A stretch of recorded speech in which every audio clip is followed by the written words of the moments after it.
Hello students, welcome back to Career Power Hyderabad. So students, today we'll see the important MCQs. But before going into the session, please subscribe our YouTube channel, like our videos, share our videos, and also join our Telegram channel for this PDF. And do download the Career Power Hyderabad app. We'll provide the link in the description as well as comment section. We currently provide coaching for Bank SSC RRB as well as for SI Constable. So students, do follow our live session every day at 7 p.m. So every day at 7 p.m. we have a special live session, okay, on IBBS RRB. So do follow the special live session. So let us go into the first MCQ for today. So which of the following bank has been empaneled by the RBI to act as an agency bank? So which of the following bank has been empaneled by RBI to act as an agency bank? The answer is IndusInd Bank. So IndusInd Bank has been empaneled by RBI to act as an agency bank. So let us see the details. So as an agency bank, the IndusInd Bank is eligible to carry out the transactions related to all kinds of government-led business. So as an agency bank, IndusInd Bank is eligible to carry out all the transactions related to the government. Okay, so related to all the government businesses. Okay, so this was taken by RBI to authorize the scheduled private sector banks as agency banks to conduct the government business. Okay, so on behalf of the central government and state government, the general banking business will be conducted by IndusInd Bank. Very simple. Okay, so these are all the provisions of the facilities done by the IndusInd Bank. The IndusInd Bank headquarters Pune, IndusInd Bank established in 1994. The next question, how many Indian companies were featured in the 2021 Fortune Global 500 list? So how many Indian companies were featured in the 2021 Fortune Global 500 list? The answer is 7 companies. The 7 Indian companies were listed in the 2021 Fortune Global 500 list. Okay, so if you see the list, this Fortune Global 500 list, or also called as Global 500, is an annual ranking of 500 corporations worldwide measured by their revenue. So this list is compiled by the Fortune magazine. So Mukesh Ambani led Reliance Industries is the highest ranked Indian company on the list, and it is placed at 150th spot. It is placed at 150th spot. Okay, and globally, Walmart has topped the list. So globally, Walmart has topped the list, and it is the 8th consecutive year, and the 16th time since 1995 it has topped the list. And China has dominated the list with 143 companies, and USA with 122 companies, and Japan with 53 companies. So this is the list. So let us see the list. So Indian companies: Reliance, State Bank of India, Indian Oil, ONGC, Rajesh Exports, Tata Motors, Bharat Petroleum. So these are all the companies in the top 500 list. If you see the top 10 global companies: Walmart, State Grid, Amazon, China National Petroleum, Sinopec, Apple, CVS Health, United Health, Toyota Motor, Volkswagen. So these are all the top 10 global companies. Okay, so do remember this list, very, very important. The next question, how much amount of record general allocation fund has been sanctioned by IMF in SDR, special drawing rights, to help its member countries to deal with pandemic crisis? So how much SDR was issued by IMF? The answer is 650 billion US dollars. 650 billion US dollars. It's a record high amount issued by the IMF. So the board of governors of IMF, they have approved a record general allocation of 650 billion in the IMF special drawing rights to boost the global liquidity. So this allocation will come from effect on August 23rd, 2021. So this 650 billion will support the member countries, especially the emerging and developing countries, to battle the COVID pandemic and the economic shutdown caused by it. So this newly created SDRs will be given in proportion to their existing quotas in the fund. So what is SDR, special drawing right? It is not a currency, not a claim on IMF. It's simply a potential claim on free usable currencies of IMF members. So this SDR can be exchanged for currencies, like you have US dollar in this SDR, euro, Japanese yen, pound sterling, Chinese renminbi in these SDRs. So this SDR, suppose I have SDR, I am India, I have SDRs. So I can use this SDR to exchange with dollars. Okay, so very simple, I can use this SDR to exchange with dollars. That's it. It's a potential claim on freely usable currencies is SDR. So SDRs will be issued by IMF. So IMF headquarters, Washington DC. IMF established 1945. IMF chairman, chief executive is Kristalina Georgieva, and the IMF chief economist is Geeta Gopinath. So do remember all these points.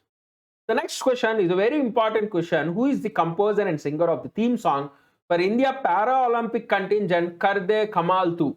So, who is the singer and composer of the theme song for the Indian Paralympic contingent Kar De Kamal Tu? The answer is Sanjeev Singh. So, Sanjeev Singh is the singer and the composer of the Kar De Kamal Tu. He is a Divyang cricket player from Lucknow. So, this theme song was inaugurated by Anurag Singh Thakur, the Union Youth Affairs and Sports Minister. So this song is dedicated for the Indian Paralympic contingent. Okay, so the song is titled Kar De Kamal Tu. So do remember all these points. And 54 para sportsmen across 9 sports disciplines are participating in the Paralympic Games, which are to be held from August to 24th.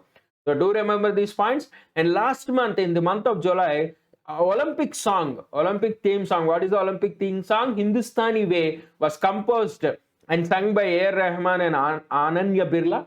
So A.R. Rahman composed the song, Ananya Birla sung the song, the Olympic theme song Hindustani Way, and for Paralympic theme song Kar De Kamal Tu. So do remember both of these points, very important for the exam. The next question, what is the loan disbursement target set by Government of India under PM Mudra Yojana? So what is the loan disbursement target set by government under PM Mudra Yojana? The answer is 3 trillion rupees. So 3 trillion rupees is the target for the financial year 2022. So it is lower than the last year target. Last year it is 3.2 trillion. This year it is just 3 trillion.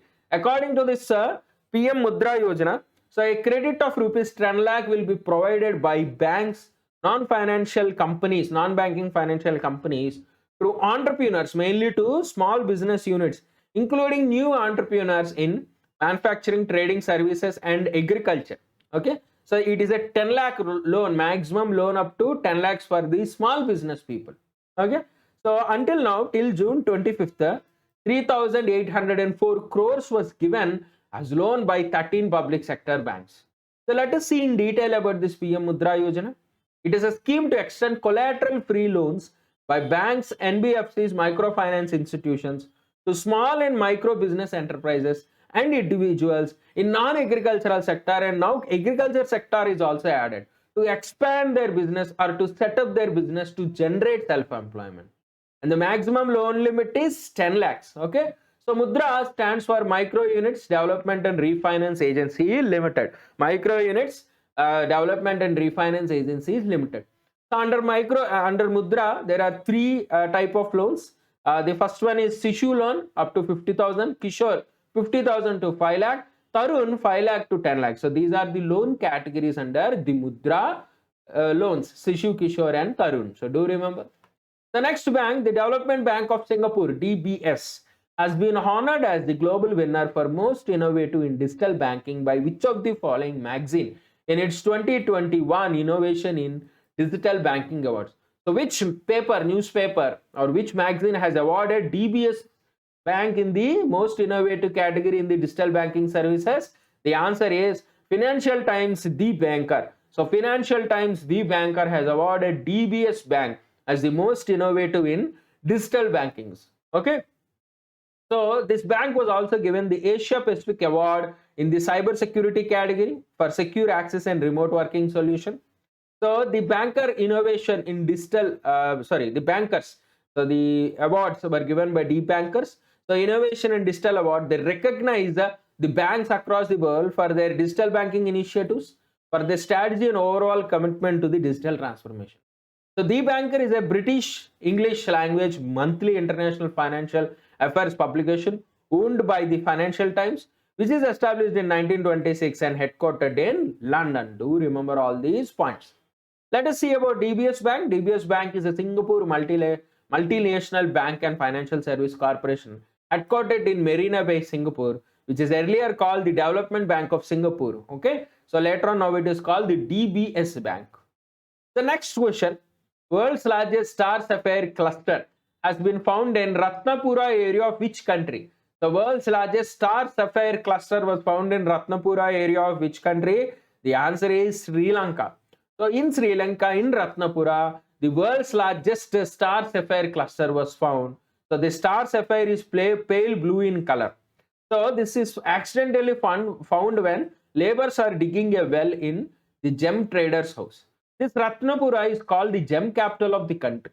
Okay, so this stone is around 510 kg or 2.5 million carats, and in the international market, its value is nearly $100 million. The world's largest star sapphire is found in Ratnapura, Sri Lanka.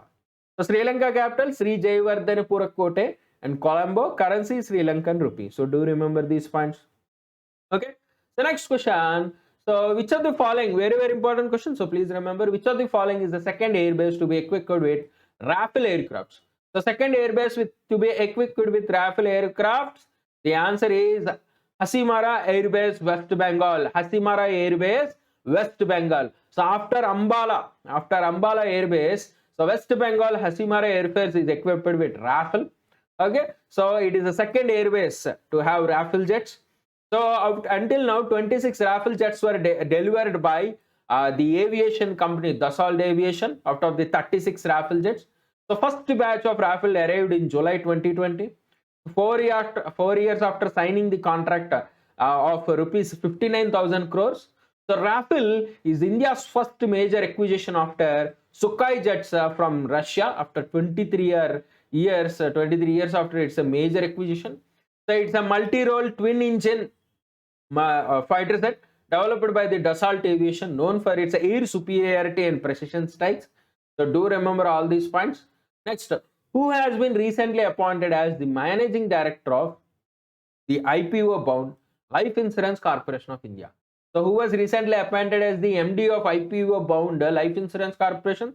So it is going into IPO frequently in news. So you need to remember, because its chairman M.R. Kumar's term also was extended recently. So again in news. So do remember, very important question. The answer is Mini EP. So Mini EP is appointed as the managing director of LIC. So she has a lot of experience in LIC. She joined as a direct recruit in the company. Now she is holding the post of managing director. Earlier she was the executive director, legal department of LIC. She will join the team of MDs Mukesh Kumar Gupta, Raj Kumar, and Siddhartha Mohanty. So if you see about LIC, the second largest financial service institution with a 31 lakh crore balance sheet after SBI, which has 39 lakh crore balance sheet. Okay, and in June, as we discussed, the chairman M.R. Kumar term was extended till next year 2022.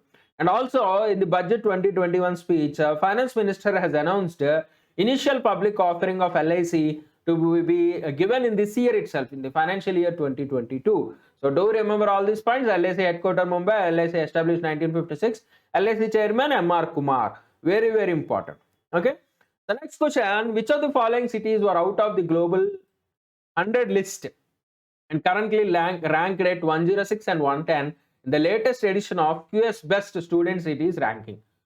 So which cities are out of the global 100 list in the QS Best Cities ranking? The answer is Mumbai and Bengaluru. So Mumbai and Bengaluru are currently ranked at 106 and 110. So they have lost their ranks in the top 10 list of the latest edition, the 9th edition of QS Best Cities ranking.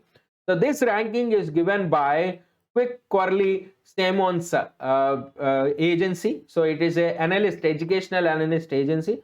So they will compare 115 premier educational destinations all over the world.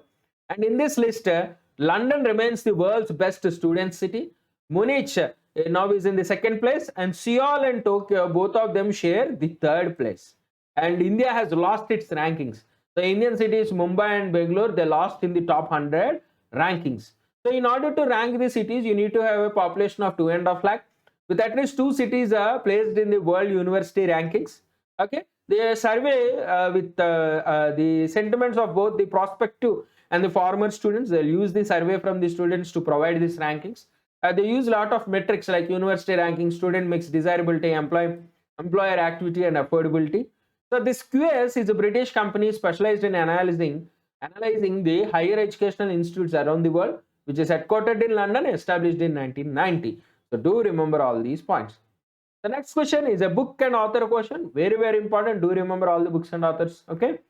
So Mayon Musgone, The History of Little Island in Bombay Archipelago, is a book written by. So Mayon Musgone, It's a book written by Captain Ramesh Babu. The Captain Ramesh Babu is the author of the book. So this book will be published by Indus Source Book. It's a history and story of Musgon, the island which was merged into the single entity as Bombay. So this story rediscovers the forgotten history of Musgon to recreate the identity of Musgon, my own village.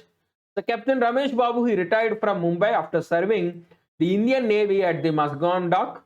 And earlier, he was our author of the books After You Sir, a collection of school stories, and Calicut Heritage Trails. Okay, so these are the details about the author. So next question, a book on Lippard title, Lippard Diaries, the Rosette in India. So Lippard Diaries is a book authored by Sanjay Gube. So Sanjay Gube is the author of the book. He is a wildlife biologist and also a prominent author. So this book is about leopard. It explains the food habits, ecological context, the conservation of leopards, along with suggestions to overcome the leopard-human conflict. So this book is published by Westland. So it highlights the Sanjeev Gobe's practical engagement as a conflict manager, advisor to the state government, and a leopard public relations person. He's a scientist of the Western Ghats and also a wildlife biologist. He mainly works for the conservation of large carnivores like tigers and leopards. He received the Whiteley Award, which is called the Green Oscars in 2017, and Coexistence Award in 2019. So try to remember all these points and try to remember about leopard. Leopard will belongs to the Genesis Panthera and family, cat family Felidae. So Madhya Pradesh has the highest number of leopards in India. So try to remember all these points. The next question, very, very important question. So who becomes the world youngest mountaineer to scale K2? Who becomes the world youngest mountaineer to scale K2? The answer is Sharoz Kashif. So Sharoz Kashif is the youngest mountaineer to scale K2. So 19-year-old Pakistani climber Sharoz Kashif is the youngest person to scale the summit of K2, the second highest peak in the world. So from Lahore, he belongs to Lahore. So he achieved this feat. So before Kashif, Shajid Satpara. Okay, so he is also a prominent climber. Okay, so his son Muhammad Ali Satpara, he is also a prominent climber. He is the youngest person to climb the Mount K2 at 20. Now at the age of 19, Sharoz Kashif has climbed the K2 summit. Okay, and also he climbed the world's 12th highest mountain, Broad Peak, at the age of 17. And also he is the youngest Pakistani to scale Mount Everest. So these are all the details about Shajid Satpara. Okay, Sharoz Kashif. So, okay, so do remember about him. Next, which of the following has launched Eutelsat Quantum, the world's first commercially reprogrammable satellite? So please remember, it's a reprogrammable satellite. So who is launching this Eutelsat Quantum? The answer is European Space Agency. So European Space Agency is going to launch this satellite, the Eutelsat Quantum, the world's first commercial reprogrammable satellite from Ariane 5 rocket from French Guiana. This is fully flexible software-defined satellite developed by the European Space Agency along with partners like the Airbus Surrey satellite technology. So this reprogrammable satellite allows the user to repurpose it even after launching into orbit. It can be reprogrammed in real time to suit the changing purposes of the user. So it is mainly, this quantum satellite is mainly responding, it can respond to the demands like data transmission and secure communication. It has a lifespan of 15 years and will cover the areas from West Africa to Asia. This satellite can remain in geostationary orbit for 15 years. Okay, and after 15 years, it will be safely placed in a graveyard orbit away from Earth. So these are all the benefits of this quantum satellite. So Eutel Quantum is a UK flagship program. Okay, and Airbus is the prime contractor responsible for building the satellite innovative payload, and Surrey Satellite Technology, okay, they'll manufacture the new platform, and Airbus will also develop the innovative phase array antenna. So these are all the details. Also see the details about European Space Agency, which is an organization, space organization of 22 member states, established in 1975, headquartered in Paris. Do remember all these points. So we already discussed about the 2021 Fortune Global 500 list. So which company has topped the Fortune Global 500 list? You know the answer. The answer is Walmart. So Walmart topped the Global 500 list, Fortune Global 500 list. Answer is Walmart. So the last question for today, Lovlina Borogohe. So she belongs to which sport? So recently she won bronze medal of India. So Lovlina Borogohe of India, she won bronze medal. She belongs to which sport? The answer is boxing. So Indian boxer Lovlina Borogohe, she won the bronze medal, and she is the third Indian to win a medal in the ongoing Tokyo Olympics. She lost to Businaz Surmaneli of Turkey. Okay, in the women welterweight 69 kg semi-final. Okay, so these are the details about Lovlina Borogohe, who won the bronze medal for India in boxing. So please remember all these points. So these are all the MCQs for today. So evening you have a live session at 7 p.m. So do attend the live session at 7 p.m. Okay, so don't don't forget to attend the live, and also subscribe our YouTube channel, like our videos, share our videos, and download the Career Power Hyderabad app. We provide coaching for Bank, SSC, RRB, as well as for SI Constable. And also join the Telegram channel. You have all the PDFs available in the Telegram channel. So thank you, students. We'll meet in the next session.